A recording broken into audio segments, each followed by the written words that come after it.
안녕하세요. 20대 후반 여자입니다.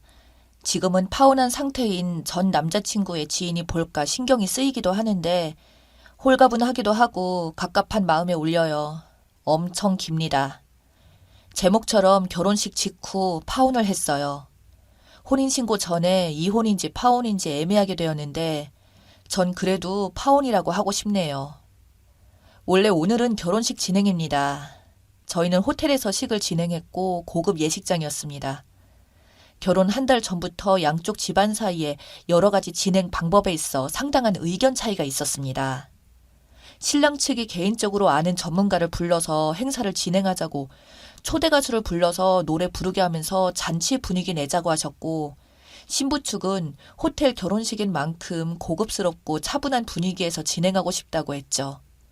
식 시작 전에도 배경음악 등 깔리는 분위기에서 남들 하는 것처럼 하자고, 패백을 진행할 동안 하객들은 호텔에서 제공하는 배경음악을 깔고 하객들끼리 말씀 나눌 수 있는 시간을 주자. 특히 패백을 진행할 동안 초대 가수가 무대에 서서 노래 부르는 걸 끝까지 고집하더군요. 저희 집은 그런 거 너무 싫고 가벼운 것 같고 호텔 결혼식이랑 어울리지도 않는다고 생각했어요. 결혼식 전부터 이틀 전까지 의견 충돌이 있었고 중간 역할을 잘 하지 못하는 전남친 때문에 전 결혼식 전에 시아버지와 시어머니에게 전화로 욕도 들었죠. 제가 남친을 조정한다. 이럴 거면 부모들을 왜 부르냐. 네가 알아서 해라. 결국 저희 아버님이랑 신랑 측 아버지가 통화를 하셨고 저희 아버지는 제 의견을 존중하시고 보는 의견도 저랑 동일하기에 패백 진행할 동안 초대 가수는 절대 안 된다고 주장하시다가 하도 반대쪽에서 하고 싶어 하길래 그럼 절충을 해서 약 5분에서 10분 정도 끝내라고 했습니다. 그리고 시아버님이 될 뻔한 분께서 네가 원하는 걸 말해봐라 하시길래 제가 원하는 걸 말했고 별말 할 생각은 없었어요. 전 남자친구에게 듣기로는 걱정하지 말라고 했다더라고요. 그리고 결혼식 당일이 되었습니다. 신부 대기실에 제가 앉아 있는데 차장이라는 사람이 왔습니다. 머리는 손질을 한 건지 만 건지 했고 옷은 빨간 작은 원피스를 입고 왔더라고요. 절 언제 봤는지 모르겠지만 이름을 알 수도 없는데 반말 찍찍 날리는 것도 언짢았고 다 알아서 할 테니 걱정하지 말라고 그딴 소리나 하더라고요. 당일에도 저희 아버지가 또 걱정이 되어 차장님에게 찾아가서 별도 행사 진행 없이 하라고 했고 알겠다고 했답니다. 신부 입장 순서가 되어 전 제 아버지 손을 잡고 입구에 서 있었습니다. 무대에는 사회자가 춤을 추고 있었습니다. 무대에는 우리 고모가 얼떨결에 불려 올라가 있었고 경품 추첨을 한다는 그딴 식의 행사를 하고 있었어요. 너무 부끄러웠습니다. 너무 쪽팔리고 진짜 입장하기 싫었죠. 저희 아버지도 너무 화가 나셨고 너무 속상해 하시는 모습을 보니 저도 너무 속상했습니다. 신랑 측 부모님들한테 속았다는 기분이 들더라고요. 사람 의견을 무시하고 자기들 하고 싶은 대로 해버리는 무지막지한 사람이라는 생각이 들었습니다. 전 이미 결혼을 하기도 싫었습니다. 그래도 아빠가 참고 지켜보라고 해서 입장을 했고 가서 신랑 손잡고 주례를 듣는 동안도 정말 쪽팔리고 분이 안 풀리더라고요. 정말 손이 떨리고 저도 아닌 건 아니라고 생각하고 판단하는 스타일이라 욕만 나왔습니다. 사회를 보는 사람이 절 엉뚱하게 보고 말실수도 있었습니다. 분위기 띄운다고 건방진 멘트를 하고 시 끝나고 손님들 모두 주례 선생님이 자기 자랑만 하더라는 말 할 만큼 신랑 측이 그리 자신만만하게 섭외한 주례 선생님도 별로였어요. 부끄러웠습니다. 최고로 행복한 날을 기대했는데 망했다는 기분이 들었고 이미 저의 표정은 밝을 수가 없었죠. 축가도 뭐고 아무것도 귀에 안 들어오고 엄마 아버지도 표정이 매우 안 좋았습니다. 원판 사진 촬영할 때 시아버지 될 뻔한 분이 저에게 와서 이 새끼들이 이렇게 말씀하시더라고요. 들어오니 제가 기분이 안 좋아 보여서 그랬답니다. 우여곡절 끝에 식을 마치고 패백장으로 올라갔고 패백도 정말 기분 상한 마음으로 끝냈습니다. 패백을 마치고 내려가니 초대 가수라는 어떤 여자가 빨간색의 끝나시 반짝이 의상을 입고 무대에서 트로트를 부르고 있더군요. 너무 시끄러워서 하객들끼리 이야기하는 건 귀에 가까이 대고 말해야 들리는 정도였고 흡사 분위기는 카바레 같았어요. 한 번도 그런 곳을 가보지도 못했지만 정말 수준 떨어지는 분위기였고 호텔이랑 전혀 어울리지 않았습니다. 전혀 저와 저희 부모님들이 원하던 결혼식이 아니었죠. 저희 엄마 아빠랑 말해보니 진짜 이거는 너무하는 거 아니냐고 화가 많이 났고 저 또한 진짜 기가 차서 말이 안 나왔습니다. 그래놓고 시댁 사람들은 저보고 기세다고 고집 못 걷겠다고 그러시더라고요. 복도에서 진짜 너무 어이가 없어서 화만 났어요. 사회자를 찾아가서 이건 뭐 하는 거냐고 하니 자기는 신랑 아버지한테 고용된 사람이라서라는 그런 말만 들었고 그 사람이 그리 하라 했답니다. 이미 결혼식은 다 망했고 신랑 될 뻔한 전남친은 자기도 모르고 당했다고 제가 결혼식 진행이 왜 이러냐니까 자기도 모르니까 자기한테 따지지 말고 자기 아빠한테 가서 따지랍니다. 그리고 제가 화를 내서 자기도 기분 망쳤다는 얘기만 합니다. 그리고 제 잘못이라고 합니다. 제가 화를 내서 결혼식을 망쳤다고요. 거기서 좀 참지 그랬냐고 꼭 표정에서 티를 내야 되냐고 합니다. 결혼식 망치고 너무 쪽팔리고 분해서 태어나서 그렇게 많이 울어본 적이 있을까만큼 울었습니다. 저희 엄마 아빠 또한 너무 화가 나서 언제 말을 할지 마음을 가다듬고 있었고 그 다음날 저희는 신혼여행을 갔습니다. 정말 억지로 간 여행이었죠. 신혼여행을 간 날 시아버지 될 뻔한 분이 저희 엄마에게 도저히 며느리로 못 받아들이겠다고 인성교육 다시 똑바로 해서 애를 보내라고 카톡을 보냈다고 합니다. 그 뒤로는 연락도 없고 뭐가 찔리는 건지 전화도 받지 않습니다. 전남친 또한 자기 결혼식을 저 때문에 망쳤고 더 이상 자기 부모님들 힘들게 하고 싶지 않다고 그만하자고 꼭 자기 결혼식만 망친 것처럼 말하고 제 탓이라더군요. 거기서 화를 못 참은 저희 부모님도 결혼식 끝나고 그날 밤에 제가 그렇게 된 게 너무 속상하고 마음 아파서 그 집에 시집 못 보내겠다고 생각하고 있었는데 그래도 상대편에서 먼저 사과를 하면 잘 풀어볼 생각이었답니다. 하지만 먼저 그쪽에서 하는 말은 도저히 용납이 안 되어서 저희 부모님도 안 보내겠다고 상식이 안 통하는 사람이라고 하셨습니다. 신혼여행 다녀와서 신혼집에 있던 각자의 짐들도 다 챙겨서 집도 비웠습니다.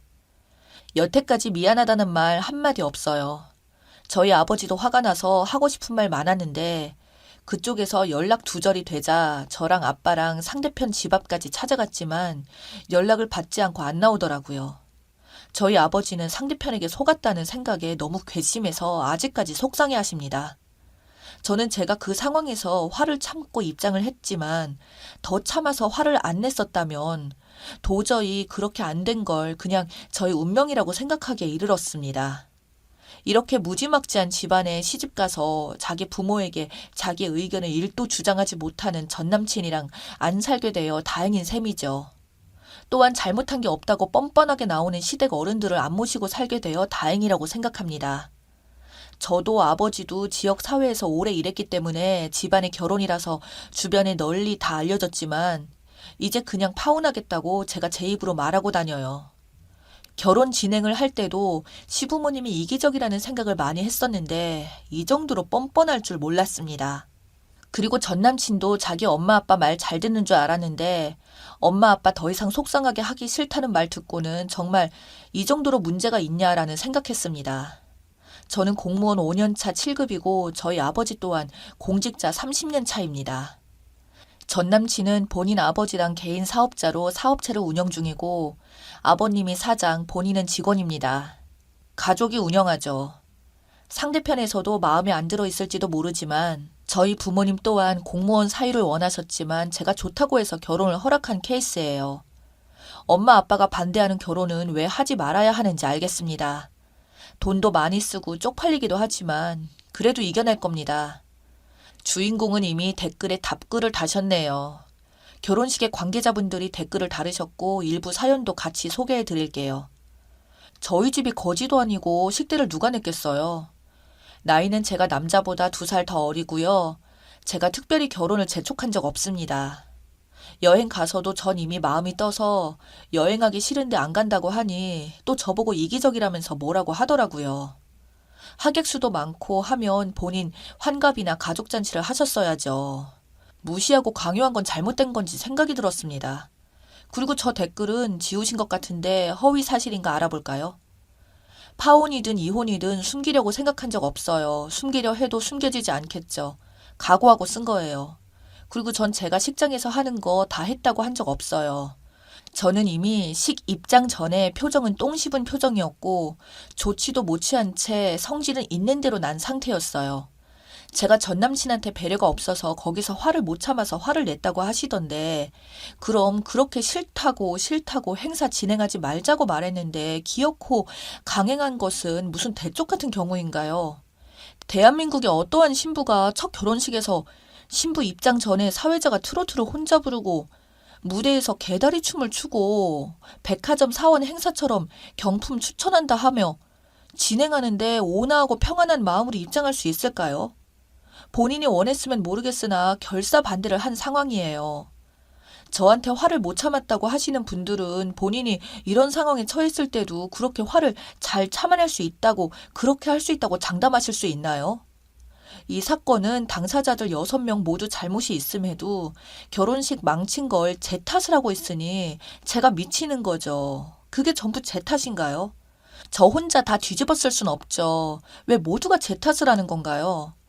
차라리 저희 엄마나 아버지 중에 하나라도 이런 결혼 진행 방식을 좋아했다면 억울하지도 않겠어요. 결혼식장 오신 분들도 있으실 것 같은데 제가 편안하게 말씀한다고 하시는 분들은 결혼식 진행에 대해서 앞뒤 상황을 아시나요? 어디가 편안했나요? 저와 저희 가족이 반대 의사를 표현했다고 한 게 편안해 보였나요? 사회자가 개다리 춤을 추고 경품 추첨을 한 게 편안했나요? 아니면 호텔 예식에서 빨간색 원피스를 입고 노래 부른 초대 공연 아줌마가 편안했겠네요. 식대를 적었더니 고급이네 뭐라 하시는데 저도 느끼긴 하지만 사실이에요. 여긴 지방이고 경상도예요. 바다가 있는 동네고요. 경상도 중에 경산이에요. 스탠퍼드 호텔이고 1인 39,500원 했어요. 여기 동네 주변에서 제일 비싸요.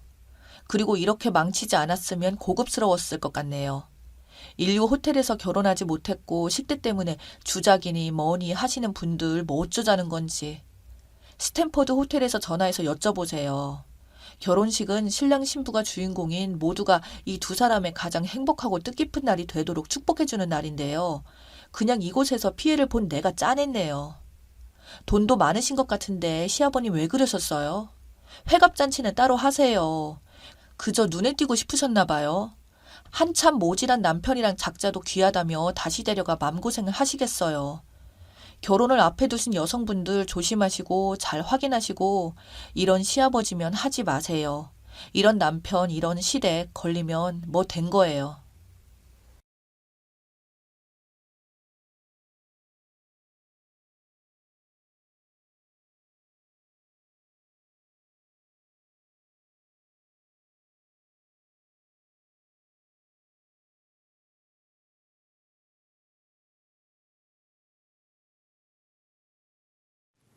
얼마 전에 퇴근을 하기 위해 준비하고 있었는데 엄마에게 전화가 걸려왔습니다.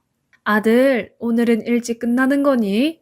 네, 엄마, 지금 출발하려고요. 바로 집으로 가면 되는 거죠. 그래, 지금 진수는 집에 와 있고 아버지는 할머니 모시러 갔어. 그러니까 바로 집으로 와. 엄마가 아무렇지도 않게 말씀하셨어요. 할머니도 매번 엄마가 힘들어서 어떡해요? 라며 제가 미안한 듯이 말했어요. 힘들긴 뭐가 힘들어. 가족들이 맛있게 먹어줘서 엄마는 좋기만 한데. 그러니까 운전 조심해서 와. 오늘은 엄마가 너 좋아하는 삼계탕 끓여놨다. 알겠어요. 금방 갈게요. 엄마와 통화를 끝낸 뒤 급히 집으로 출발했습니다. 우리가 취업을 한 뒤에도 엄마는 가족들과 함께 식사하는 시간을 중요하게 생각하셨어요. 그랬기에 일주일에 한두 번은 꼭 가족들과 식사를 함께 했습니다. 그렇게 주차되어 있던 차에 올라타고 집으로 출발했는데 그동안 참 많은 일들이 있었구나 하는 생각과 함께 사람 인생 참 모르는 일이라는 생각이 듭니다. 그러니까 제 인생은 고등학교 1학년 때 다시 시작되었다고 해도 과언이 아니었습니다. 제가 엄마, 아빠, 그리고 진수를 만나기 전까지 제게 가족이라고는 우리 할머니밖에 없었어요. 우리 부모님은 아주 오래전에 이혼을 했다고 하는데 아빠만 몇 번 얼굴을 비추다가는 어느 순간부터는 아예 찾아오지도 않았거든요. 그렇게 할머니와 저는 둘이 살아가야만 했습니다. 생각해보세요. 할머니 혼자 어린 손주를 키워야 했으니 얼마나 힘이 드셨겠어요. 할머니는 집에서 많이 떨어진 곳으로 농사일을 다니셨어요. 그곳에서 일당제로 돈을 받았는데 우리는 그 돈으로 둘이 먹고 살았어요. 집에서 꽤 떨어진 곳이라 할머니는 새벽부터 일어나서 나가셨고 할머니가 나가시기 전에 밥상을 차려놓고 나가시면 저는 홀로 일어나서 밥을 먹고 학교에 가곤 했어요. 그런 생활은 꽤 오랫동안 계속되었는데 초등학교 때까지는 큰 문제가 없었어요. 그런데 중학교에 올라가면서 사춘기가 왔고 할머니와 다투는 일도 많아졌습니다. 할머니께 못된 말도 참 많이 했었고 지금 생각해보면 아주 못된 행동이란 행동은 다 했던 것 같아요. 그렇게 고등학교에 올라갔는데 제 반항은 더욱 심해져만 갔기에 할머니는 하루하루 눈물바람이셨어요. 주안아, 우리 착한 주안이가 어쩌다 이리 됐니? 제발 할미 말 좀 들어라. 그래도 공부는 해야 할 거 아니냐? 할머니께서 저를 끌어안고 허구한 날 눈물만 흘렸습니다. 하지만 그때 당시 저는 그런 할머니의 모습이 다 귀찮기만 했었기에 내 인생이니까 상관하지 마. 그리고 공부해서 뭐해? 집에 돈이 없는데. 공부 잘해봤자 대학은 무슨 돈으로 갈 거냐고. 그러니까 상관하지 마. 그렇게 할머니께 대들기 일쑤였습니다. 그래도 공부는 해야 할 거 아니야. 우선 공부하다 보면 무슨 방법이 생기겠지. 내가 그동안 널 어떻게 키웠는데 네가 이럴 수가 있어. 할머니가 제게 매달리다시피 했어요. 됐다고 나한테 다시는 공부 얘기 하지도 마. 돈도 없으면서 자꾸 공부하라고 난리야. 난 고등학교 졸업하고 바로 취업할 테니까 그런 줄 알아. 사실 고등학교도 다니고 싶지 않아. 근데 억지로 다니는 거니까 제발 그냥 좀 내버려둬. 라고 하고 밖으로 뛰쳐나가 버렸어요. 그런 저를 부르며 할머니가 눈물을 흘렸지만 저는 상관조차 하지 않았습니다. 그렇게 저는 하루하루 그냥 막 살았던 것 같아요. 나쁜 친구들과 어울려 다니면서 다툼이 일어난 적도 많았기에 경찰서도 수시로 들락날락했어요. 그 바람에 할머니까지 경찰서에 그리고 학교에도 수시로 불려다녔고 학교 선생님들이 저를 바라보는 눈빛도 차갑기 그지 없었습니다. 당연했겠죠. 계속 문제를 일으키는 학생을 좋아할 선생님은 많지 않았으니까요. 그러던 중 정말 큰일이 일어났어요. 그러니까 그게 고등학교 1학년 때 일이었는데요. 저는 공부에 전혀 관심이 없었기에 홀로 책상에 엎드려서 잠을 자고 있었어요.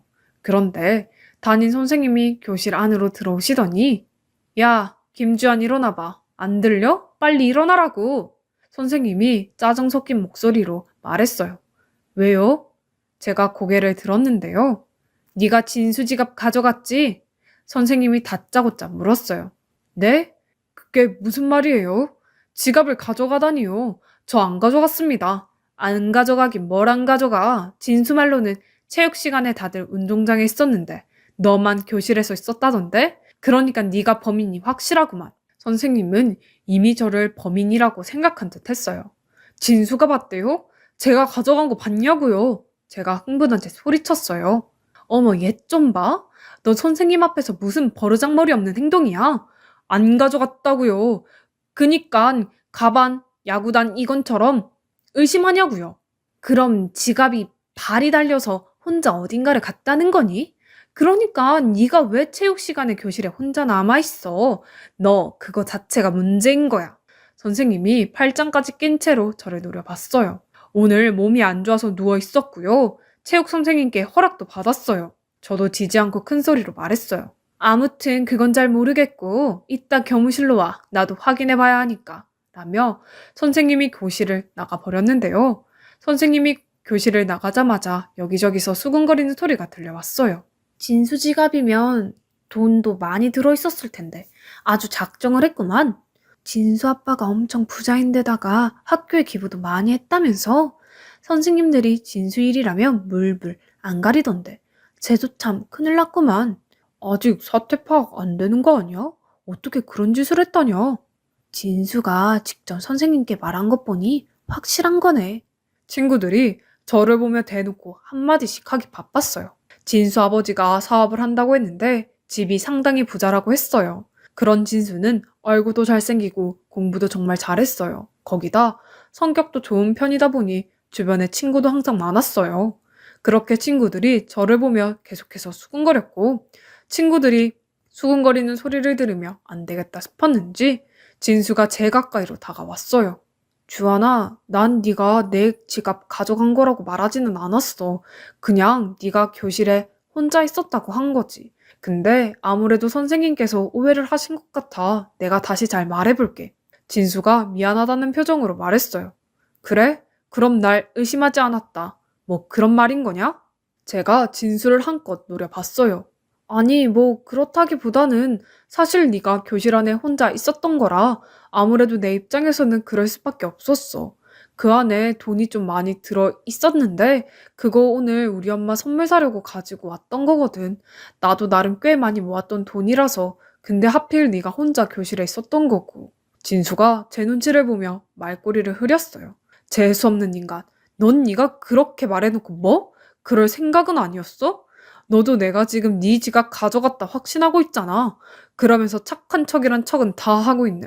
너 같은 인간들이 제일 재수없어. 제가 진수를 있는 대로 노려보며 소리쳤어요. 야, 너 아무리 그래도 너무 심한 거 아니야? 사실 너 혼자 교실에 있었던 건 맞잖아. 그러니까 내 입장에선 너라고 생각할 수밖에 없지. 입장 바꿔놓고 생각해봐. 진수가 제게 따져 물었어요. 그러니까 난 너 같은 인간들이 제일 재수없다고. 좋은 부모 밑에서 부족한 거 없이 자라서 세상이 네 중심으로 다 움직일 것 같지? 나 같은 인간은 그냥 다 우습지? 가식적인 인간. 이라는 말이 제 입에서 튀어나왔고 제 말에 진수 얼굴이 창백해졌어요. 뭐? 너 진짜 이상하다. 내가 언제 너한테 우습대? 진수의 목소리는 격앙되어 있었어요. 그만 꺼지라고. 난 네 지갑 안 가져갔어. 제가 진수의 어깨를 손바닥으로 툭툭 하고 밀었어요. 야, 너 뭐 하는 거야? 어디서 손을 대는 거야? 진수가 순식간에 제 손목을 잡고 소리치다가 저를 힘껏 밀어버렸어요. 그리고 우리들은 누가 먼저라고 할 것도 없이 엎치락 뒤치락 교실 안을 나 뒹굴었고 주변에 있던 친구들이 야, 어떡해? 빨리 선생님 불러. 미쳤냐, 쟤? 어떻게 진수한테 저럴 수가 있냐? 쟤네 할머니 또 학교 불려오게 생겼네. 진짜 대단하다. 라는 말들이 여기저기서 들려오기 시작했어요. 그렇게 우리들은 교무실로 끌려가게 되었고, 저를 보자마자 담임 선생님이 김주한, 너 이제 하다하다 진수를 이 모양으로 만들어? 너 이제 어쩔 거야? 너는 도대체 뭐가 되려고 이러는 거니? 선생님의 목소리가 까랑까랑하게 울렸어요. 그런데 그 순간 진수가 선생님, 죄송합니다. 라며 선생님께 사과를 드렸어요. 뭐 진수 네가 왜 미안하긴 미안하니? 근데 너 얼굴 어떡하니? 잘생긴 얼굴이 이렇게 돼서 부모님이 보시면 난리 나겠다. 선생님이 호들갑을 떨어대더니 급히 구급상자를 열어서 솜에 소독약을 적셔서는 진수 얼굴 여기저기에 발라줬어요. 빨리 병원 가야 하는 거 아니니? 선생님의 손이 진수 얼굴을 따라 분주하게 움직였어요. 하지만 선생님은 제게는 아무런 관심도 없었는데요. 제가 아프단 말던 관심 하나 있었겠습니까? 그렇게 잠시 후에 진수 아버지가 교무실로 들어오는 게 보였어요. 어머, 아버님, 이런 일로 오시라고 해서 정말 죄송합니다. 아까 전화로 말씀드린 것처럼 주한이라는 친구랑 다툼이 조금 있었습니다. 선생님이 안절부절 못한 채 진수 아버지에게 설명을 하기 시작했고, 선생님의 말을 듣던 진수 아버지가 선생님께 조용히 물었어요. 그래서 지갑을 저 주한이라는 친구가 가져갔다는 말인 거죠? 네, 정황상 그렇게 보여집니다. 그때 교실에서 제 혼자 있었거든요. 선생님이 곁눈질로 저를 노려보며 말했어요. 그리고 진수 아버지가 제 앞으로 성큼성큼 다가오셨는데요. 주한이라고 했니? 라고 제게 물었어요. 네, 제가 귀찮은 듯이 대답했어요. 정말 우리 진수 지갑을 가져간 게 맞니? 진수 아버지가 다시 진지한 목소리로 제게 물었는데 그 순간 진수 아버지의 눈빛은 다른 어른들의 눈빛과는 많이 달라 보였어요. 그러니까 항상 저를 바라보던 어른들의 눈빛은 한심하다는 듯한 그런 눈빛이었는데요. 진수 아버지의 눈빛은 단호하고 따뜻해 보였다고나 할까요? 아무튼 저는 순식간에 그 눈빛에 압도당하고 말았습니다. 아니요, 저는 안 가져갔습니다. 제가 진수 아버지의 눈을 뚫어져라 바라봤어요. 그렇게 제 눈을 바라보던 진수 아버지가 다시 진수를 향해 몸을 돌리더니 너 주한이가 가져가는 거 확실히 본 거 맞아? 라고 큰 소리로 물었어요. 아, 그건 아니고 주한이가 혼자 교실에 남아 있었는데 그래서 그걸 선생님께 말씀드렸던 건데 진수가 눈치를 보며 말끝을 흐렸어요. 뭐? 그럼 확실하지도 않은데 그랬단 말이야? 내가 널 그렇게 키웠어? 진수 아버지가 실망스럽다는 표정으로 진수를 바라봤어요. 아니, 진수 아버님, 진정하세요. 아무리 봐도 주한이가 확실한 것 같아서 진수가 그랬던 것 같습니다. 사실 그동안 주한이 행실도 그렇고 거기다 할머니와 단둘이 살고 있거든요. 그러다 보니까 아무리 봐도 그럴 수밖에 없지 않았나 싶어요. 옆에 있던 담임 선생님이 놀라서 진수 아버지를 말렸어요. 하지만 다음 순간 진수 아버지가 선생님까지 노려보면서 물었습니다. 선생님, 주제넘는 말인지는 모르겠습니다만 모름지기 교육자라면 그리 하시면 안 되는 거 아닙니까? 네? 그게 무슨 말씀이신지. 아니, 그럼 할머니와 둘이 사는 친구들은 다들 그렇다는 말인가요? 그게 학생들을 가르치는 선생님 입에서 나올 말은 아니지 않나요? 진수 아버님, 그게 아니고 그동안 주한이 행실이 좀 그래서 그리 말씀드렸던 것 뿐입니다. 순간 선생님이 당황한 듯이 말했어요. 증거도 없지 않습니까? 그리고 제가 보기에 주한이는 가져가지 않았습니다. 진수 아버지가 단호한 목소리로 말했어요. 네? 그게 무슨 말씀이세요? 그걸 아버님이 어떻게 하세요? 주한이 눈을 보면 알 수 있어요. 거짓말을 하고 있지 않습니다. 내 말이 맞지? 진수 아버지가 저를 바라봤는데요. 그 순간 저도 모르게 고개를 떨구고 말았습니다. 처음으로 저를 믿어준 어른이 아니었을까 하는 생각마저 들었거든요.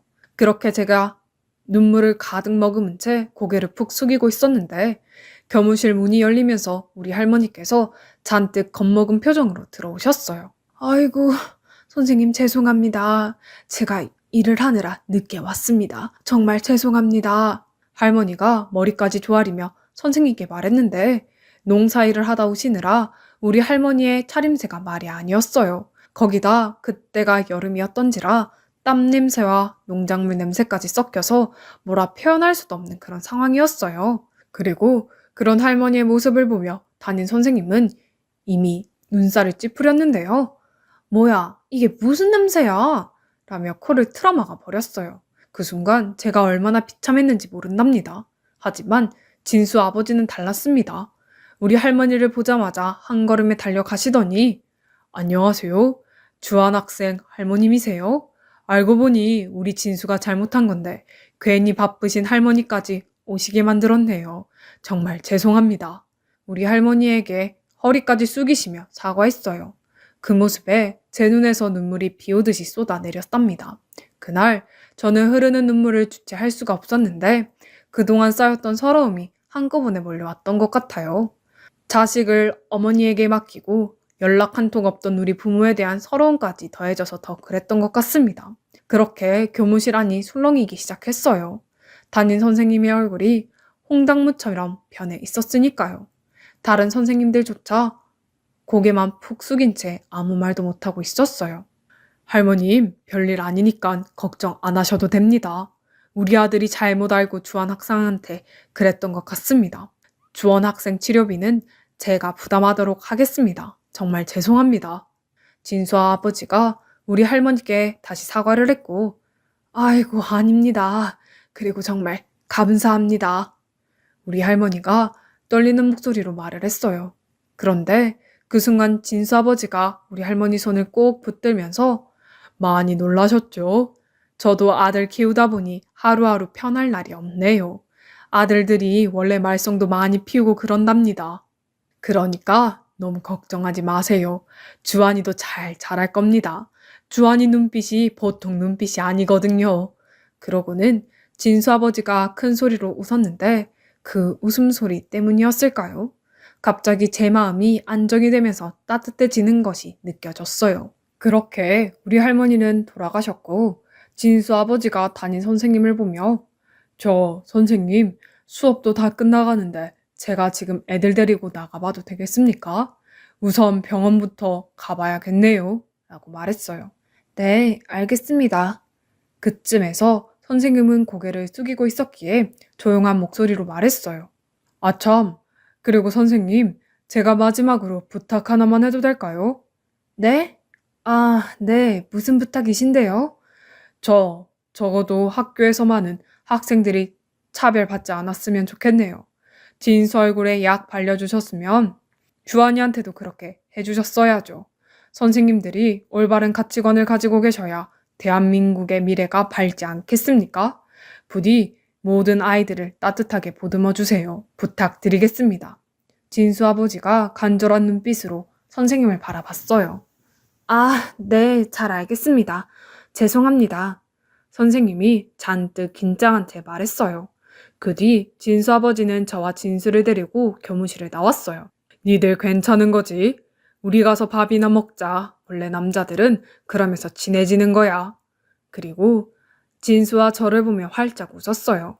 그리고 우리들을 데리고 꽤 좋은 식당으로 들어갔는데 그동안 살면서 그런 식당은 처음이었던 것 같습니다. 정말 으리으리한 그런 식당이었거든요. 그곳에서 처음으로 스테이크라는 것을 먹게 되었는데 어떻게 먹어야 할지 모르겠더라고요. 그래서 제가 어리둥절한테 앉아 있었는데요. 내가 이 스테이크를 언제 처음 먹어본 줄 아니? 진수 아버지가 조용히 물었어요. 아니, 우리 그동안 자주 먹었었잖아. 진수가 아버지를 보며 말을 했는데요. 내가 말이야, 고등학교 졸업하고 얼마 뒤에 소개팅을 했는데, 소개팅한 여자가 스테이크 집에 가자고 하는 거야. 근데 이 스테이크를 어떻게 시키는 건지 도통 알 수가 있어야지. 무슨 디저트가 어떻고 뭐가 어떻고 참 복잡하더란 말이야. 결국에 우물쭈물대다가 소개팅하던 여자한테 차였단다. 진수 아버지가 큰 소리로 웃었는데 그 말에 저도 모르게 크 하고 웃음이 터져 나왔어요. 웃으니까 보기 좋네. 주환이 너 말이야. 그렇게 인상 쓰고 있다고 해서 멋있어 보이지도 않거든. 그러니까 앞으로는 웃고 다녀. 아직 한창인 녀석이 왜 그렇게 인상을 쓰고 다녀? 라며 장난스럽게 말씀하셨어요. 그런데 그때 당시 저도 모르게 네라는 말을 했는데요. 평소에는 반항심만 가득하던 제가 그렇게 변해가기 시작했어요.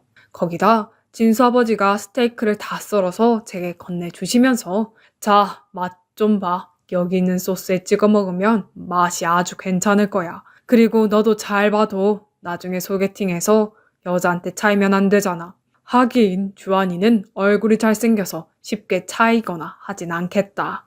진수 아버지가 아무렇지도 않게 말을 하시고는 다시 스테이크를 썰고 있었어요.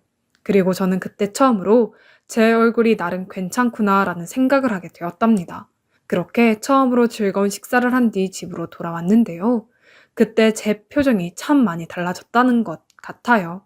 더군다나 다음날 진수가 반 친구들이 다 있는 교실에서 주하나, 어제는 내가 진짜 미안했어.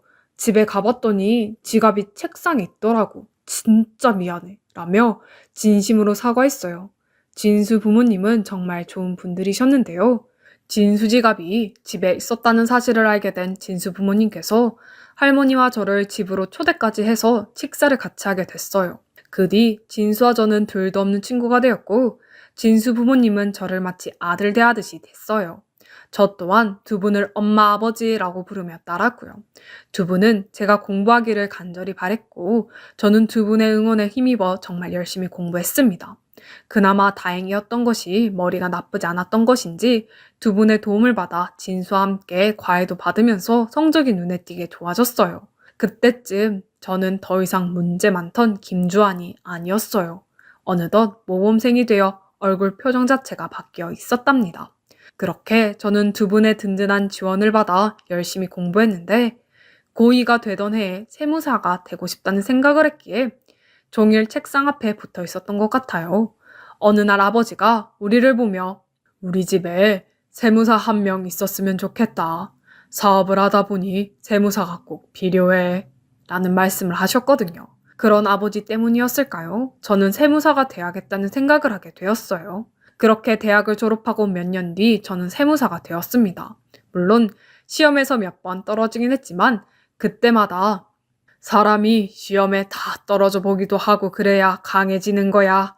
아버지가 제 옆에서 든든하게 응원해 주셨기에 저는 계속 도전할 수 있었고 얼마 뒤에 당당하게 시험에 합격했습니다.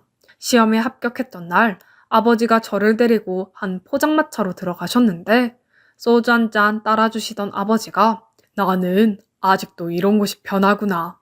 내가 예전에도 말했듯이 나도 예전에 참 힘들게 살았어. 부모라는 사람들이 있으나 마나 한 사람들이었으니까 허구한 날 술이나 퍼먹고 다니고 말도 마라. 차라리 없었으면 더 좋지 않았을까 싶었다. 그러던 중 작은 아버지가 우리 집에 찾아왔어. 그때 내가 아마도 중학교 2학년 때였지. 작은 아버지 부부에게는 무슨 이유였는지는 모르겠는데 아이가 생기지 않았거든. 그래서 그랬는지 우리 부모님께 나를 데려가겠다고 한 거야. 그때 생각이 나시는 듯 잠시 아버지의 눈시울이 붉어졌어요. 작은 아버지가 보기에는 나를 데려가서 키우는 게 더 낫다고 생각했겠지. 우리 엄마, 아버지란 사람들은 진짜 형편없던 사람들이었으니까. 그때 당시 작은 아버지가 사업을 해서 돈이 꽤 많았던지라 우리 부모님께 큰 돈을 주고 날 데리고 왔었어. 그렇게 난 작은 아버지, 작은 어머니 밑에서 자랐다. 근데 두 분이 어찌나 잘해주시던지 세상에 이런 사람들도 있구나 하는 생각까지 들더구나. 그 뒤 내가 작은 아버지 사업을 물려받아서 이만큼 키워놓은 거야. 두 분 덕분에 내가 아주 잘 살았지. 아마도 그때 친부 밑에 있었다면 사람 구실도 못했겠지. 아버지가 긴 한숨을 내쉬었어요. 그럼 아버지 친부모님은 어떻게 되셨어요? 제가 놀라서 물었어요. 그 뒤로 내가 잘 산다는 소식을 듣고 와서는 작은 아빠 부부에게 돈도 뜯어간 모양인데 마음 약한 작은 아빠 부부가 계속 돈을 해준 모양이야. 근데 내가 사업을 물려받은 뒤로는 그 사람들에게 한 푼도 주지 않았단다. 차라리 기부를 하면 했지 절대 주고 싶지 않더구나. 그렇게 뜯어간 돈으로 도박에 술에 아주 난리도 아니었거든. 한동안 난리를 치더니 나중에는 포기한 모양이더구만. 근데 말이야. 옛날에 내가 니들 학교에 갔을 때 네 눈빛이 옛날 내 눈빛이랑 똑같더구나. 그래서 내 마음이 많이 아팠어. 어쩌면 그래서 내가 너한테 더욱 마음이 갔었는지도 모르겠다. 근데 확실히 느꼈던 건 그날 네가 거짓말을 하고 있지 않다는 거였어. 근데 부당한 대우를 받고 있었던 거고 그런 너한테 옛날에 내 모습을 봤던 것 같아. 그래서 내가 너한테 그렇게 했던 거야. 너는 나랑 많이 닮아 있었거든. 이라며 아버지가 소주잔을 담숨에 비우셨어요. 그 뒤 우리는 정말 가족이 되었는데요. 일주일에 한두 번 다 같이 모여서 식사도 하고 그렇게 지냈어요. 물론 우리 할머니도 같이 식사를 했고요. 그날도 아버지가 할머니를 모시고 오셔서 다 같이 모여서 엄마가 끓여준 삼계탕을 먹었는데 어찌나 맛있었는지 모르겠습니다. 엄마는 항상 그렇듯 따뜻한 밥상을 차려서 우리 가족들에게 웃음을 주곤 하셨어요. 그리고 평생 고생만 하신 우리 할머니도 요즘은 조금이나마 편하게 살고 계신답니다. 비록 피를 나누지는 않았지만 우리는 완벽한 가족이랍니다. 앞으로도 우리 가족이 행복하게 오래오래 같이 살았으면 좋겠네요.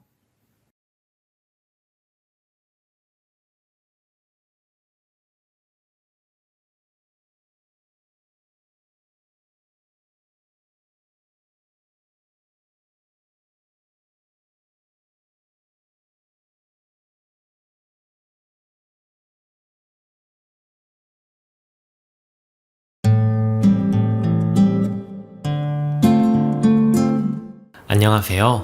결국 참다 명절을 앞두고 이혼 소리를 던졌습니다. 지금 화가 미친 듯이 나는데 어디 풀 데가 없어서 여기 글 쓰면서 조금이나마 풀고 싶네요. 여러분들의 생각도 듣고 싶습니다. 자작 아니고 100% 정말 사실대로 적어볼게요. 저는 29살, 남편은 32살입니다. 결혼한 지는 이제 2년 좀 넘었고 아직 애는 없고요.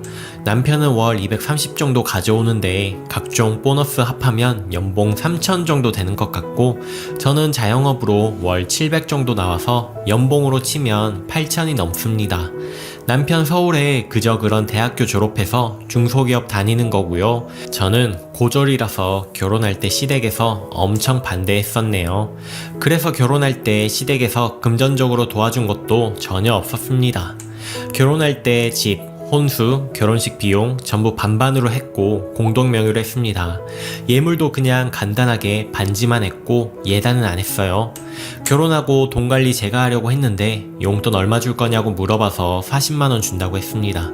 저는 결혼 전부터 차가 있었고 남편은 없어서 남편 회사 다니기 좋은 곳으로 집을 구했습니다. 당연히 집 앞 버스 정류장에서 회사 앞으로 바로 가는 버스 있고 40분 정도 걸려서 대중교통 이용하고 통신비는 따로 내줄 거였는데 40만 원이 적다더군요. 그래서 차분히 설명했는데 짜증내면서 그냥 돈 관리 각자 하자고 해서 저는 그러자고 했습니다. 당연히 시댁, 친정에 용돈 드리는 문제도 각자 해결하기로 했습니다. 대신 드릴 때는 보는 눈이 있으니 저희 집엔 남편이, 시댁엔 제가 전달하는 걸로 했고요. 지금 제가 운영하는 가게를 제가 대학을 안 가서 부모님이 바로 차려주신 거예요. 그러니까 당연히 저는 부모님께 빚을 진 거나 다름없다고 생각하고 많이 버니까 부모님께서 마다하셔도 용돈 드렸습니다. 저는 200씩 드렸습니다. 그거 드려도 제 생활에 전혀 문제 없으니까요. 남편은 결혼하고 초반에는 시댁에 매달 50씩 생활비로 갖다 줬습니다. 근데 그게 시간이 지나니 70, 80이 되면서 결국 올해부턴 100만 원씩 갖다 주더군요. 지 여동생 결혼할 때가 돼서 돈이 많이 필요할 테니 드리는 거랍니다. 어차피 자기가 번 돈에서 주는 거니 상관 안 했습니다. 근데 이 미친 인간이 올해부터 시댁에 100만 원씩 갖다 주면서 그럼 지 월급에서 남는 돈이 100만 원이 좀 넘는 거나 다름없으면서 차를 사고 싶다고 노래를 부르더군요. 저는 당연히 반대했죠. 회사 근처로 집 구했고 교통편이 안 좋은 것도 아니고 출퇴근 외에 차 쓸 일이 많은 것도 아니고 무엇보다 사는 것도 돈이지만 유지비도 장난이 아닌데 감당이 되겠냐고 했습니다. 처음엔 수긍하는 듯 싶더니 몇 달 지나니 너는 차 끌고 다니면서 왜 나는 못 사게 하냐고 하더군요. 그러더니 지 맘대로 소나타 새 차로 48개월 할부로 사왔네요. 얼만지 말도 안 해주는데 할부금이랑 이자로 60만원씩은 나가나봐요. 시댁 생활비랑 차 할부값만 해도 지 돈이 70만원 남을까 말까 한데 공동 생활비 30, 기름값, 보험료, 각종 통신비 해결이 안 되죠. 그나마 조금 모아뒀던 돈으로 까먹는 것 같던데 참았습니다. 네가 어디까지 하나 보자 싶었으니까요. 감당 안 되다 보면 나한테 부탁할 거고 그럼 혼쭐 낸 다음에 경제권 뺏어오고 각서 쓰게 할 생각이었습니다. 그런데 진짜 지금 쓰면서도 화가 납니다. 지 여동생이 내년 중에 결혼을 한답니다. 능력이 안 되는데 하도 사치를 하고 개념 없이 굴어서 아가씨라고 하지도 않습니다. 근데 그렇게 좋은 능력이나 집안을 둔 남자랑 결혼하는 것도 아니라서 남자가 집을 못 태우겠다고 했나봐요. 근데 지네 오빠도 결혼할 때 집을 못 태웠거든요. 근데 그걸 뻔히 알면서도 집 없이 결혼 생활을 어떻게 하냐면서 자기가 모아둔 돈도 별로 없어서 지금 혼수도 시댁에서 도와줘야 할 판인데 자기가 집을 해가지고 나머지 혼수나 결혼 비용을 남자한테 하고 싶다고 했나봐요. 이 동네 전셋값이 천정부지로 뛰어올라서 1억 밑으로 내려가는 전세 찾기도 어려운 마당에 전세도 아니고 아예 사가고 싶다고 했다네요. 속으로 진짜 미친이란 생각이 들었지만 평소에도 개념이 없었으니 환기로 듣고 흘렸는데 오늘 남편이 그러대요. 이래저래 시댁 생활비가 많이 들 것 같으니까 아무래도 안 되겠다고 시댁 생활비를 당분간만이라도 200씩 줘야 할 것 같다고. 그래서 어차피 네 돈인데 별 신경 안 쓰니 알아서 하라고 했습니다. 지 월급 230인데 시댁 200 주고 30으로 자기 용돈, 통신비 해결할 테니 저더러 생활비 당분간 혼자 책임지고 차 할부금 내라고. 그리고 시모가 결혼할 때 예단을 안 했으니 지 여동생 결혼할 때 3천 해달라고. 그것 좀 준비해 놓으라며 통보를 하더라고요. 일단 미쳤냐고 물어봤습니다. 진짜 미친 줄 알았으니까요. 그랬더니 너 700 넘게 벌면서 그게 그렇게 무리냐고 하대요. 내가 널 위해 돈 버냐? 니네 집 위해서 돈 버냐? 물어봤더니 여자도 차 끌고 다니는데 남자가 차 한 대 못 끌고 다니냐고 합니다. 그러면서 지네 엄마 말 들어보니까 원래 여자들 결혼할 때 시댁에 예단하는데 넌 안 한 게 맞으니까 그냥 이번 기회에 하라네요. 그럼 네가 집을 해왔어야지. 난 내 돈 못 주겠다. 너도 버는 족족 널 위해 쓰느라 모아놓은 돈도 없고 내가 돈 버는데 네가 도와준 것도 없으니 난 못 주겠다. 그리고 너나 시댁하는 행동을 보니 괘씸해서라도 더 못 주겠다고 했습니다. 그랬더니 저보고 이기적이랍니다. 지네 집엔 예전부터 200씩 줘놓고 시댁엔 아무것도 안 해준다고 그러면서 시댁에 할 도리를 안 해도 이혼 사유라고 하대요. 그래서 그냥 이혼하자고 했네요. 너 같은 놈이랑 집구석에 내가 피땀 흘려 버는 돈 갖다 주느니 이혼녀 되겠다고. 너랑 나는 서로 뭐가 잘못하고 있는 건지 모르겠으니 법 앞에서 판단을 받아보자 했습니다. 안타깝게도 이제 명절 연휴가 시작이라 이혼 소장은 수요일에나 쓸 수 있겠으니 앞으로 5일만 참으라고 했더니 저더러 이혼 소리 쉽게 한다네요. 원래 내일 시댁으로 출발하기로 했는데 내가 이 기분으로 시댁 못 가겠다고 했더니 여자가 시집와서 할 도리 아무것도 안 하려고 든다면서 지 혼자 화내더니 시댁으로 혼자 가네요. 더 이상 이런 애 같은 사람이랑은 못 살겠습니다. 수요일에 법원 열자마자 소장 접수하든가 해야지. 저는 친정 갈랍니다. 올해 명절은 친정에서 내내 우리 부모님 보면서 있을 수 있겠네요. 후기입니다. 금요일에 글 쓰고 하도 답답해서 바로 친정 가서 상황 설명하고 이혼 얘기 꺼냈습니다. 내 진짜 가족들 품으로 들어오니 평소에 눈물 없던 저도 눈물이 다 펑펑 나더라고요. 울고 나니 저는 마음이 좀 가벼워졌지만 대신 저희 부모님 마음이 무거워지셨을 것 같아서 부모님께 죄송한 마음은 들었습니다. 그래도 이혼 물을 생각은 안 들더라고요. 솔직히 글 쓸 때까지만 해도 저 스스로도 남편이 빌면 용서해 줄 거라고 생각하고 있었는데 막상 일 터지고 나니 그게 아니었나 봐요. 오늘 협의 이혼하고 왔습니다. 다른 분들은 어떻게 보내셨는지 모르겠지만 저는 올 한 해가 참 버라이어티 했습니다. 살면서 이런 명절 다시는 겪을 일 없을 테니 나름 좋은 경험이라고 생각하렵니다. 저는 위로 언니 하나, 남동생 하나 있습니다. 언니랑 남동생도 결혼했고요. 저희 언니 시아버님, 큰아주버님 되시는 분이 변호사신데 처제사랑 끔찍한 저희 형부가 연락 받자마자 변호사 걱정은 하지도 말라며 저희 아빠만큼 노발대발해서는 다음날 아침부터 집으로 달려왔습니다. 참고로 형부네 집은 기독교 집안이라 제사도 안 지내고 부모님께서도 명절은 휴일로 생각하고 그냥 두 분이서 좋은 곳 놀러 다니고 싶다고 하는 분들이셔서 저희 형부는 명절 때마다 거의 처가에서 지내는 편이거든요.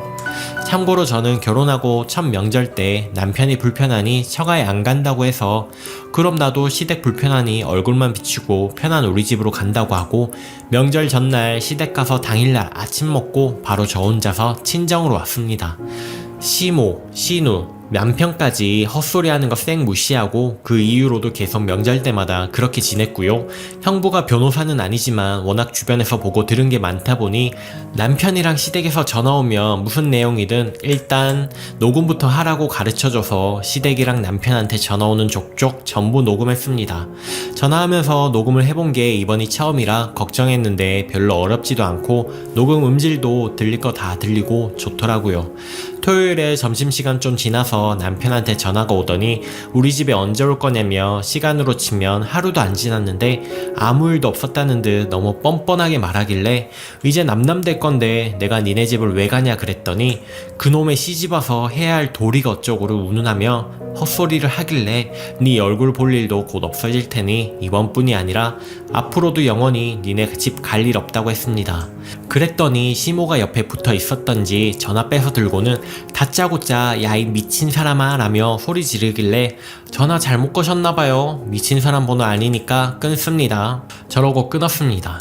그 이후로 계속 전화 안 받았고요. 휴대폰 끄지는 않고 켜놓은 상태에서 무음으로 해놓고 전화만 안 받았어요.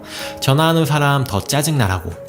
그랬더니 집으로 전화가 오더라고요. 저희 집에 결혼하고 처음 전화 왔을 거예요. 이혼 앞두고 처음으로. 아빠가 받으셨는데 남편이었는지 얘기 다 들었다고 이제 나도 내 딸 너 같은 놈한테 못 주니까 너도 사람이고 조금이라도 생각 있는 놈이면 명절 끝나고 바로 갈라서라고 얘기하시더라고요. 그러니까 이제 드디어 장난이 아니라는 걸 정말 이제서야 깨달은 건지 저녁 돼서 휴대폰 확인하니 부재중 전화가 70통이 넘게 와 있고 카톡이 200개 넘게 와 있고 급하긴 급했나봐요. 신우년한테도 처음으로 카톡 받아봤네요. 당당하게 남편한테 전화 걸었더니 기다렸다는 듯이 받더라고요.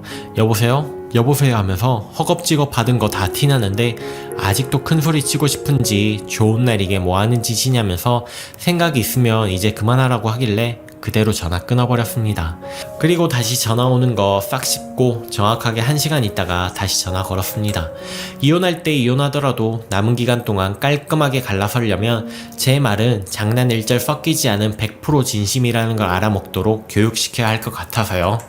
1시간 동안 있는 대로 똥줄 탔는지 무슨 말이든 듣고 있을 테니 하고 싶은 말 하라길래 있는 그대로 난 너랑 시댁에 할 만큼 했고 더 이상 뒤치다꺼리 할 생각 조금도 없으니까 내가 어제 말한 대로 이혼하자고 했습니다. 그랬더니 이혼은 죽어도 못하겠다네요. 왜 못하겠냐니까 자기는 이혼할 만큼 잘못한 게 없다네요. 그래서 네가 이혼 당할 만큼 잘못한 게 뭔지 소장에 써서 보내줄 테니 그리 알라고 하고 끊었습니다. 카톡으로 하고 싶은 말 있음 카톡 남겨놓고 봐서 대꾸할 가치가 있어 보이면 내 쪽에서 먼저 연락할 거다. 100번 1000번 먼저 연락해봤자 안 받을 테니 쓸데없는데 힘 빼지 말고 네가 지금껏 잘못한 것들 이혼당해 맞다간 이유 생각나는 데나 그 힘 보태라고 보냈습니다. 솔직히 그냥 깔끔하게 갈라서기만 하면 위자료 같은 건 생각도 없고 질질 끄는 것도 싫어서 협의 이혼으로 가려고 생각하고 있었는데 그냥 소송으로 가야겠다는 생각이 들더라고요. 도대체가 말이 통해야 협의고 뭐고 해볼 텐데 말귀를 못 알아쳐먹으니 신우녀는 언니 진짜 이혼할 거예요? 언니 나이에 이혼녀 되고 어떻게 살려고요? 오빠가 잘못한 게 있어도 언니가 참아요. 오빠가 뭘 그렇게 잘못했어요? 여자가 참아야죠. 그럼 신우이 결혼한다는데 한 푼도 안 해줄 생각이었어요? 나야 집을 내가 다 해갈 생각이니 예단 안 하지만 언니는 언니가 해온 집도 아닌데 예단 안 했잖아요. 이혼 생각하고 있으면 당연히 위자료 줄 생각도 하고 있는 거죠? 저딴 식으로 정신분열증 환자 마냥 횡설수설 하길래 똥인지 된장인지 구분이나 좀 하면서 끼어들어요. 내 이혼에 아가씨 잘못 아예 없다고 말할 수도 없고 아가씨 관련된 부분까지 어련히 소장에 다 써서 보낼 거니까 피곤하게 하지 말라고 카톡을 날렸습니다. 그러다가 당일 오후 늦게 신우가 카톡으로 엄마가 할 말 있다니까 엄마 전화는 받아요 라며 명령을 하길래 지금 나한테 이래라 저래라 명령할 때 아닌 것 같은데요 했더니 좀 받아달라고요 라고 하길래 나 아가씨보다 나이도 많고 손 윗사람이니까 공손하게 부탁해요 했더니 한참 있다가 엄마 전화 좀 받아주세요 하고 오더라고요. 저녁 먹고 8시쯤 제가 연락할 테니 기다리시라고 전해달라고 하고 시간 맞춰서 연락했습니다. 근데 웃긴 게 제가 시간까지 미리 말하고 연락했건만 전화를 안 받더라고요. 한 번 더 걸었는데도 안 받는데 사람이 배배 꼬여 있어서 그런지 그쪽에서도 절 교육시키려고 일부러 안 받는 것 같다는 생각이 들어서 그냥 안 걸었습니다. 그랬더니 5분도 안 돼서 다시 시모한테 미친듯이 전화가 오기 시작하더라고요. 그래서 저도 계속 안 받다가 밤에 문자로 시간 늦었는데 내일 아침 먹고 연락하겠다고 보냈습니다. 마지막 연휴날 시모한테 전화했더니 이번엔 욕짓거리 안 하는데 너 뭐 잘못 먹었냐? 결혼한 년이 명절 때 시댁을 안 와? 라고 따지더라고요. 그 와중에 기다렸나봐요. 제가 죄송하다며 고개 숙이고 시댁으로 들어오길. 그래 어차피 욕짓거리도 들은 마당에 공손하게 대할 생각 같은 건 날려버린 지 오래니까 이제 이혼할 년이라서 안 갔어요 라고 했더니 내가 니년이 내 아들 잡아먹으려고 들까봐 일부러 전화도 거의 안 하고 뭐 필요한 거 있어도 아들 통해서 얘기했더니 시험을 우습게 보냐부터 시작해서 결혼 전부터 니년이 정신 빠진 애라는 건 알고 있었지만 이 정도일 줄은 몰랐는데 이제 보니까 내 아들이 순 이상한 애를 골라온 거였네 어쩌네 하면서 긁어 부스럼을 굳이 만들더라고요. 그래서 뭐 저도 순 이상한 애를 고른 입장이니 따로 할 말은 없지만 이제 아들은 이혼남 되는 거고 딸은 빚내서 결혼하게 생겼다는 거 하나만 기억하세요. 아니면 저희 결혼할 때 전셋집 반반에서 공동 명의로 했으니까 이혼하고 전셋값 다시 받으면 그걸로 아가씨 결혼시키고 집 해주시면 되겠네요. 아들이 결혼했을 땐 딸이 옆에 있어주고 딸 결혼할 때 되니까 아들이 다시 어머님 곁으로 돌아가니 어머님은 외로울 일은 없으시겠네요 했더니 내 아들 이혼 못 시키니까 이혼하고 싶으면 위자료 무료화 할 거라고 하길래 이혼은 소송 걸면 기본적으로 무조건 하게 되어 있고 위자료는 제가 물어줘야 할지 저한테 물어줘야 될지 법으로 판단하면 되겠다고 하고 끊어버렸습니다. 그리고 바로 남편한테 전화 걸어서 난 내일 바로 변호사 찾아가서 소장 접수시킬 거고 이혼 끝나서 집 정리하러 갈 때까진 계속 친정에서 지낼 거니까 그런 줄 알라고 했더니 이성적으로 생각하라면서 뭐가 그렇게 급하냐 라고 하더라고요. 그러면서 결혼하고 처음으로 저희 집으로 오겠다고 주소를 알려달래요. 결혼 전엔 인사할 때 딱 한 번, 그것도 제가 운전해서 데리고 왔었으니 건대 쪽인 건 알아도 정확하게 어딘지를 모르는 거죠. 그래서 결혼하고 살면서도 처가가 어딘지도 몰랐으면서 이혼할 마당에 내가 뭐 때문에 알려주냐고 알려줘봤자 와서 피곤하게 너 잘하는 생떼나 부릴 거 뻔히 아는데 너 같으면 알려주겠냐니까 제발 만나서 얘기하자고 하길래 만나고 싶지도 않지만 만나도 내일 소장부터 접수하고 만날 거라고, 미리 말하자면 재산 분할 따로 할 거 없이 공동명의로 된 집만 정확하게 반반 나누면 되고 위자료가 받아들여질지 아직은 모르겠지만 일단 나는 위자료 청구까지 할 거라고 말했습니다. 그랬더니 이런 얘기는 만나서 해야 하는 거 아니냐고 일단 제발 얼굴 한 번만 보자고 하길래 금요일에 보기 싫다고, 혼자 나간 건 너잖아, 나는 네가 보기 싫다, 그러면 혼자 버려놓고 보고 싶다고 하면 고분고분 얼굴 보여줘야 할 만큼 하찮은 존재가 아니니 이제 내 얼굴은 법원에서나 보게 될 거라고 해줬습니다. 그랬더니 그날은 자기가 화가 나서 그랬다고 잘못했다면서 저 있는 쪽으로 자기가 갈 테니 제발 얼굴 한 번만 보자고 통사정을 하길래 시모 신우랑 같이 오지 않는다는 조건으로 만나기로 했습니다. 친정 근처 카페에서 만나기로 했는데 형부가 불안하다면서 혹시 모르니까 차에서 기다리고 있을 테니 같이 나가자고 해서 언니랑 형부랑 같이 나갔습니다. 남편은 제가 앉자마자 한다는 소리가 연휴 잘 지냈어? 이거였네요. 못 지낸 건 아니지만 명절 앞두고 이혼 준비하면서 따로 보낸 마당에 저런 소리 들을 만큼 잘 지냈을 리가 없는데 참 생각 없이 내뱉는다 싶더라고요. 그러면서 생각해봤는데 집에 생활비로 주던 거 안 올리고 그냥 계속 100만원씩만 주고 땡땡이 결혼할 땐 내가 모은 돈에서 되는 대로 보태주던가 할 테니까 넌 신경 안 써도 돼. 엄마가 아들 하나니까 예단 받을 일도 한 번뿐이라서 꼭 받고 싶었는데 못 받았으니까 서운했나봐. 근데 땡땡이 결혼 때문에 예단 보내려고 준비하다 보니까 못 받은 생각만 나서 화가 난 것 같아.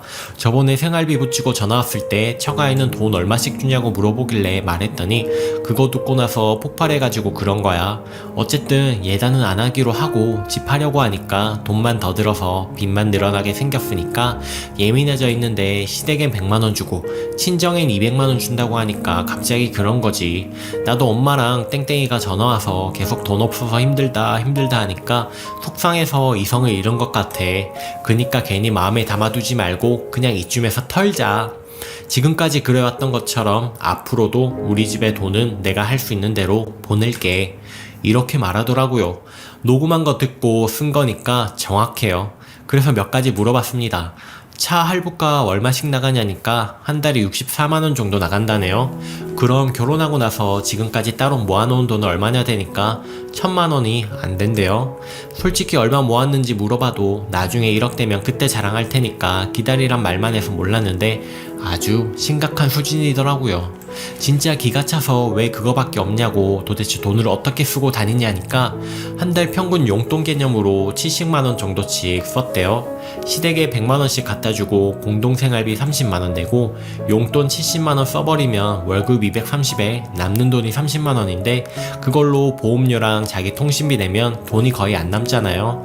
보너스는 어쨌냐니까 설 휴가 때 3번 나오는데 명절 보너스는 그대로 시댁에 갖다 줬답니다. 어차피 지가 명절을 시댁에서 주구장창 보내니까 드리는 게 맞는 것 같았대요. 그러니 결과적으로 결혼하고 2년 넘는 동안 모은 돈이 1000만원이 안 된다는 거예요. 이건 뭐 갱생 가능성이 없겠다 싶었습니다.